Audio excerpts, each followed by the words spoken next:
Halo, kembali bersama dengan kami, Konsultan Psikologi Lidan, yang memiliki komitmen untuk men-sharingkan berbagai macam informasi seputar dunia psikologi.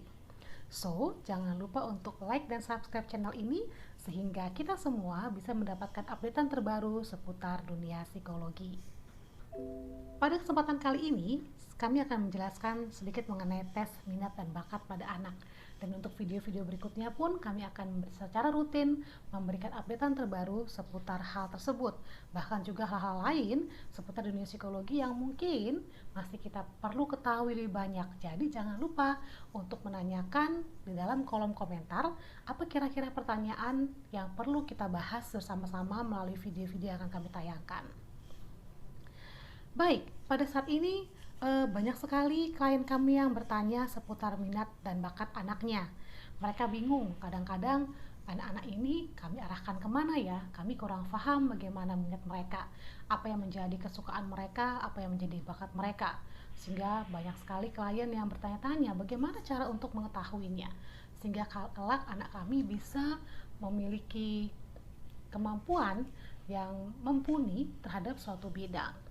Nah, sekarang kita alami kondisi seperti ini. Anak sering bingung mengenai jurusannya, khususnya untuk anak-anak yang duduk di bangku kelas 3 SMP, untuk memilih apakah saya akan masuk IPA atau IPS. Ataupun bingung untuk menentukan saya akan masuk SMA atau SMK.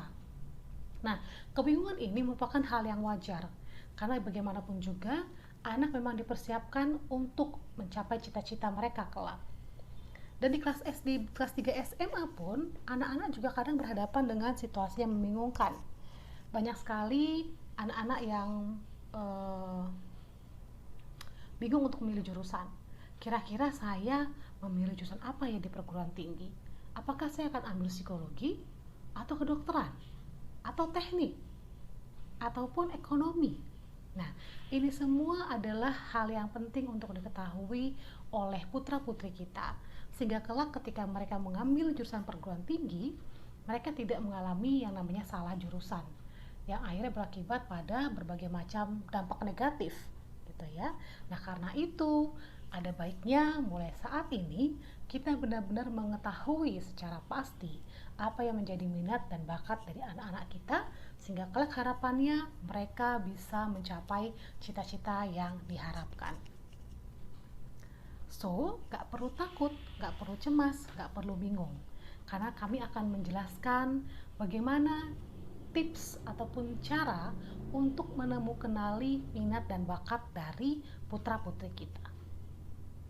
Kita tahu bahwa setiap anak itu memiliki minat dan bakatnya masing-masing. Tidak ada satu anak pun yang memiliki minat yang sama, walaupun mereka adik kakak atau mereka kembar identik. Masing-masing punya kesukaan yang berbeda, masing-masing punya potensi yang berbeda. Untuk itulah orang tua bertugas untuk mengeksplor, untuk mengenali, untuk menemukan apa yang menjadi minat dan bakat dari masing-masing anak-anak yang dimiliki. Bagaimana cara untuk mengetahui minat dan bakat?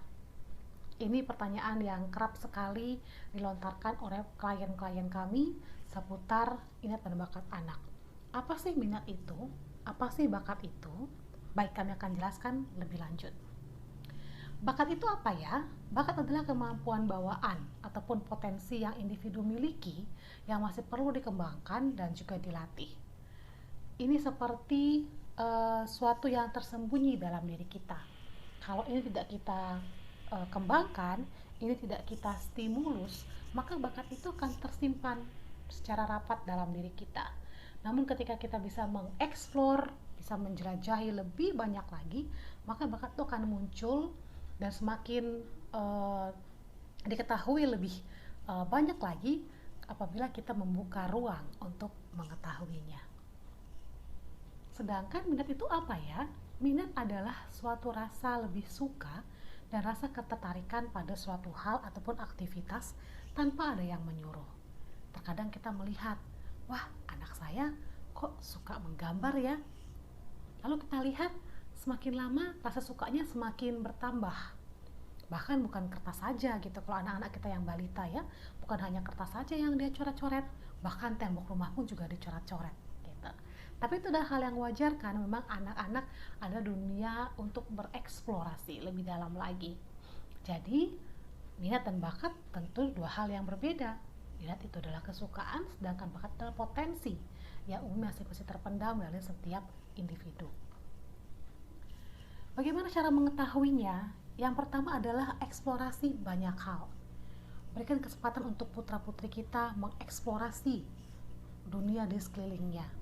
Di rumah, di tempat bermain, gitu ya, di taman, di kebun, silakan bantu mereka untuk menjelajahi lebih banyak lagi.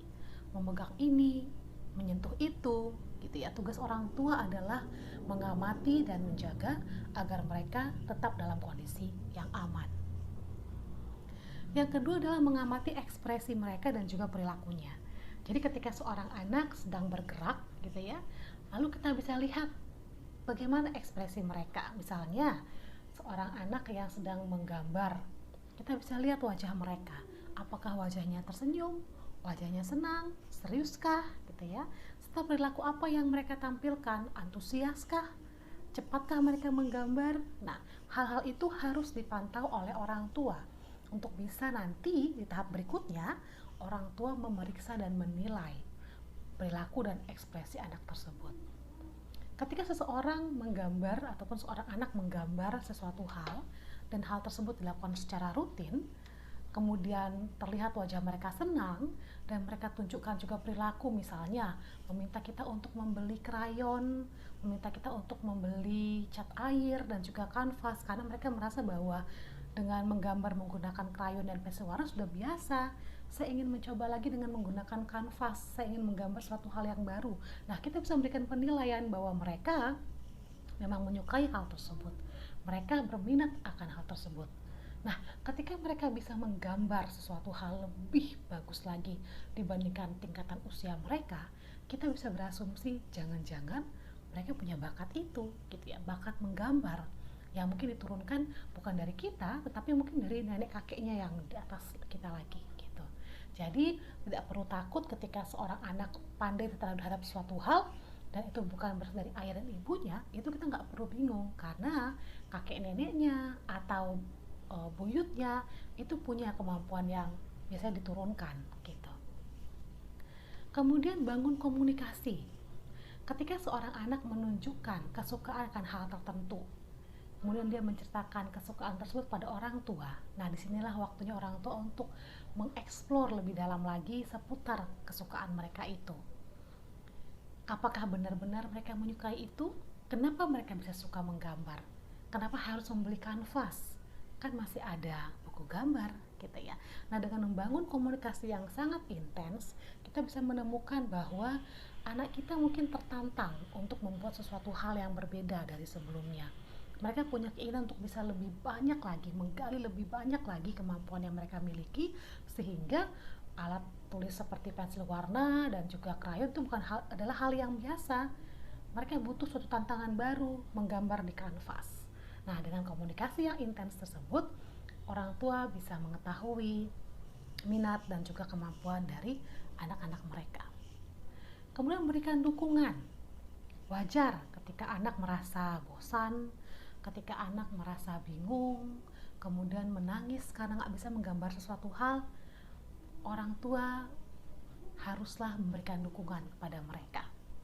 Berikan kekuatan baru. Sampaikan bahwa kendala yang mereka alami itu adalah hal yang wajar. Perkenalkan anak untuk bisa menemukan kegagalan itu bukanlah suatu hal yang the end of the world gitu ya. Bahwa kegagalan itu adalah suatu hal yang harus ditaklukkan. Menemukan kenapa bisa gagal, mereka mencari tahu hal itu. Mungkin mereka harus mengasah kemampuan tertentu, teknik tertentu, sehingga itu bisa semakin menguatkan kemampuan mereka. Jadi, fungsi orang tua dalam memberikan dukungan sangat besar untuk anak-anak. Karena dengan dukungan orang tua, anak-anak bisa memiliki kepercayaan diri yang semakin kuat. Mereka bisa merasakan bahwa ternyata kegagalan itu adalah hal yang wajar. Dan saya harus bisa mengalahkan itu dengan mengeluarkan kemampuan saya yang lebih besar lagi dan juga effort yang lebih besar lagi. Dan jika ayah dan bunda masih bingung mengenai hal ini, maka silahkan daftarkan putra-putri ayah dan bunda untuk mengikuti tes minat bakat. Bisa datang ke psikolog pendidikan ataupun psikolog anak untuk menemukan apa yang menjadi minat dan bakat dari putra-putri ayah dan bunda. Demikian sekilas mengenai tes minat dan bakat. Akan ada lagi lanjutan dari video ini, yaitu untuk mengetahui apa sih manfaat tes minat bakat, apa sih yang akan dilakukan kepada putra-putri saya untuk mengukur minat dan bakat ini. Nah, silahkan ditunggu video-video berikutnya, dan jangan lupa untuk like dan subscribe channel ini sehingga ayah bunda dan kita semua tidak ketinggalan